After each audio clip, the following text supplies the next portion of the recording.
ಜಪನ್ನವರ clear ಮತ್ತು ಹೊಳೆಯುವ ಬೆಳ್ಳಗಿನ ಸ್ಕಿನ್ನ secret ಏನು ಗೊತ್ತಾ?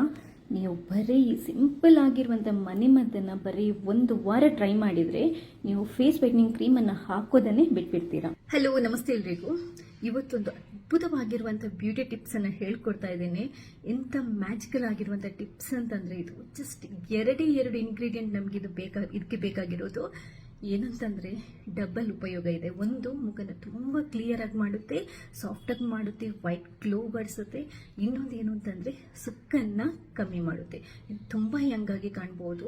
ಜಪಾನ್ನಲ್ಲಿ 1000 ವರ್ಷಕ್ಕಿಂತಲೂ ಹಿಂದಿನಿಂದಲೂ ಕೂಡ ಈ ಒಂದು ಸಿಂಪಲ್ ಸೀಕ್ರೆಟನ್ನು ಅವರು ಬ್ಯೂಟಿ ಟಿಪ್ಸ್ ಆಗಿ ಉಪಯೋಗ ಮಾಡ್ಕೊಂಡು ಬಂದಿದ್ದಾರೆ. ಖಂಡಿತವಾಗ್ಲೂ ವಿಡಿಯೋನ ಪೂರ್ತಿಯಾಗಿ ನೋಡಿ, ನಿಮಗೆ ತುಂಬ ಇಷ್ಟ ಆಗುತ್ತೆ. ಈ ವಿಡಿಯೋ ಇಷ್ಟ ಆದರೆ ಲೈಕ್ ಬಟ್ ನೀವು ಮಾತ್ರ ನೋಡೋದಲ್ಲ, ಬೇರೆಯವರಿಗೆ ಶೇರ್ ಮಾಡೋದನ್ನು ಕೂಡ ಮರಿಬೇಡಿ. ಹಾಗೇನೆ ಫಸ್ಟ್ ಟೈಮ್ ಏನಾದರೂ ನೀವು ನನ್ನ ಚಾನೆಲ್ ನೋಡ್ತಾ ಇದ್ರೆ ದಯವಿಟ್ಟು ಸಬ್ಸ್ಕ್ರೈಬ್ ಆಗಿ, ಯಾಕಂತಂದ್ರೆ ನಾನು ನೆಕ್ಸ್ಟ್ ಹಾಕುವಂತ ಎಲ್ಲ ವಿಡಿಯೋಗಳನ್ನ ನೀವು ಮಿಸ್ ಮಾಡದೆ ನೋಡ್ಕೋಬಹುದು. ಥ್ಯಾಂಕ್ಸ್ ಎಲ್ರಿಗೂ. ಸಿಂಪಲ್ ಆಗಿರುವಂತಹ 2 ವಸ್ತು, 2 ತರದ ಮ್ಯಾಜಿಕ್ ಇದು ನಮ್ಮ ಸ್ಕಿನ್ ಮೇಲೆ ಮಾಡುತ್ತೆ. ಮೊದಲನೇದಾಗಿ ಮುಖದ ಎಲ್ಲ ಕಲೆಗಳು ಅಥವಾ ಏನಾದ್ರೂ ಡಾರ್ಕ್ ಸ್ಪಾಟ್, ಪಿಂಪಲ್, ರ್ಯಾಶಸ್ ಎಲ್ಲ ಕಮ್ಮಿಯಾಗಿ ಮುಖ ಕ್ಲಿಯರ್ ಆಗಬೇಕು, ಬೆಳ್ಳಗಾಗಬೇಕು ಅಂತಂದ್ರೂ ಕೂಡ ಈ ಪೇಸ್ಟ್ ಅನ್ನ ನಾವು ದಿನ ಹಚ್ಕೋಬಹುದು.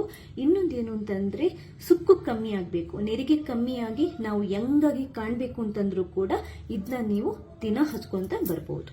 ಇದನ್ನ ಬರೀ ಮುಖಕ್ಕಲ್ಲ, ಕುತ್ತಿಗೆ, ಕೈ, ಕಾಲ್ಗಳಿಗೆ ಬೇಕಾದ್ರೂ ನಾವು ಹಚ್ಚಬಹುದು. ಡಾರ್ಕ್ ಸ್ಪಾಟ್ಗಳು ಕಮ್ಮಿ ಆಗುತ್ತೆ, ಸನ್ ಟ್ಯಾನ್ ಕಮ್ಮಿ ಆಗುತ್ತೆ, ಸ್ಕಿನ್ ಕಾಂಪ್ಲೆಕ್ಷನ್ ಇದೆಯಲ್ವಾ ಅದು ತುಂಬಾನೇ ಚೆನ್ನಾಗಾಗುತ್ತೆ, ಸ್ಕಿನ್ ಲೈಟನ್ ಆಗುತ್ತೆ, ಹಾಗೇನೆ ನಿಮ್ಮ ಸುಕ್ಕು ಕಮ್ಮಿ ಆಗುತ್ತೆ. ಮೊದಲನೇದಾಗಿ ನಮಗೆ ಬೇಕಾಗಿರುವಂಥದ್ದು ಕಡಲೆ ಹಿಟ್ಟು. ಕಡಲೆ ಹಿಟ್ಟು ಬಗ್ಗೆ ನಾನು ಜಾಸ್ತಿ ಹೇಳಲ್ಲ, ನಿಮ್ಗೆಲ್ರಿಗೂ ಗೊತ್ತಿರೋ ಹಾಗೆ ಇತ್ತೀಚೆಗೆ ಸೌಂದರ್ಯ ವರ್ಧಕಗಳಲ್ಲಿ ಇರಬಹುದು ಅಥವಾ ಹಿಂದಿನ ಕಾಲದಿಂದ ಕಡಲೆ ಹಿಟ್ಟನ್ನ ಸೌಂದರ್ಯ ವರ್ಧಕಗಳಲ್ಲಿ ಅಥವಾ ಮುಖ ಬೆಳ್ಳಗಾಗಬೇಕು, ಸ್ಕಿನ್ ಲೈಟನ್ ಆಗಬೇಕು ಅಂತಂದ್ರೆ ಅದನ್ನ ಸ್ನಾನ ಮಾಡುವಾಗ ಅದರ ಪೇಸ್ಟ್ ಅನ್ನ ಹಚ್ಕೊಂಡು ಉಪಯೋಗ ಮಾಡ್ತಾನೆ ಬಂದಿದ್ದಾರೆ. ಇದು ನಮ್ಮ ಸ್ಕಿನ್ ಲೈಟನ್ ಮಾಡೋದಿಕ್ಕೆ, ಹಾಗೇನೆ ಸುಕ್ಕು ಈ ತರದನ್ನೆಲ್ಲ ಕಮ್ಮಿ ಮಾಡೋದಿಕ್ಕೆ, ಏನಾದ್ರೂ ಮಾರ್ಕ್ಸ್ ಗಳೆಲ್ಲ ಇದ್ರೆ, ಕಲೆಗಳೆಲ್ಲ ಇದ್ರೆ ಕಮ್ಮಿ ಮಾಡ್ಲಿಕ್ಕೆ, ಸ್ಕಿನ್ ಅನ್ನ ಸಾಫ್ಟ್ ಮಾಡ್ಲಿಕ್ಕೆ, ಡೆಡ್ ಸ್ಕಿನ್ ಇದೆಯಲ್ವಾ ಅದನ್ನ ತೆಗೀಲಿಕ್ಕೆ ತುಂಬಾ ಅಂತಂದ್ರೆ ತುಂಬಾ ಒಳ್ಳೇದು. ಬರೀ 1 ಚಮಚದಷ್ಟು ಕಡಲೆ ಹಿಟ್ಟನ್ನು ತಗೊಂಡಿದ್ದೇನೆ ನಾನು. ಇನ್ನೊಂದೇನು ಅಂತಂದ್ರೆ ಇದು ಅತಿ ಮುಖ್ಯವಾಗಿರುವಂತದ್ದು ರೈಸ್ ವಾಟರ್.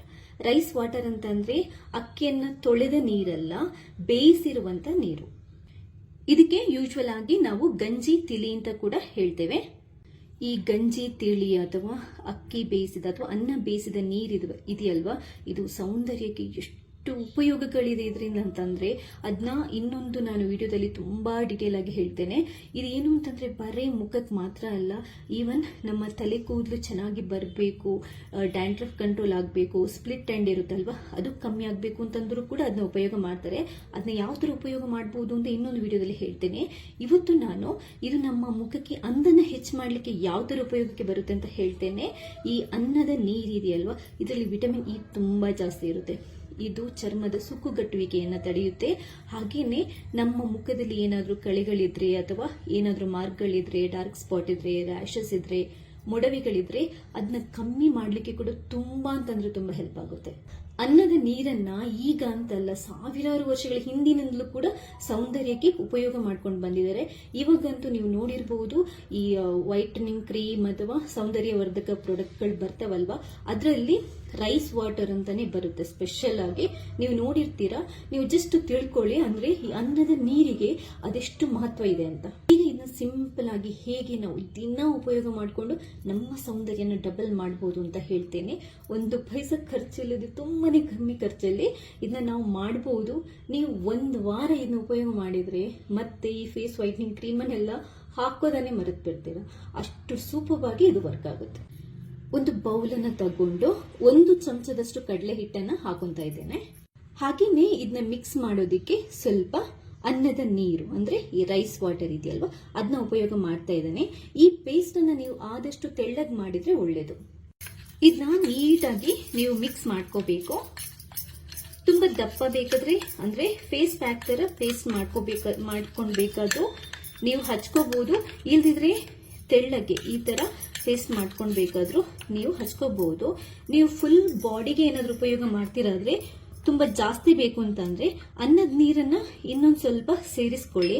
ನಾನು ಯೂಶುವಲ್ ಆಗಿ ಈ ಪೇಸ್ಟ್ ಅನ್ನಂದ್ರೆ ತುಂಬಾ ತೆಳ್ಳಗ್ ಮಾಡ್ತೀನಿ, ಯಾಕಂತಂದ್ರೆ ಹಚ್ಚೋದಿಕ್ಕೆ ತುಂಬಾ ಈಸಿ ಆಗಿರುತ್ತೆ. ಮತ್ತೆ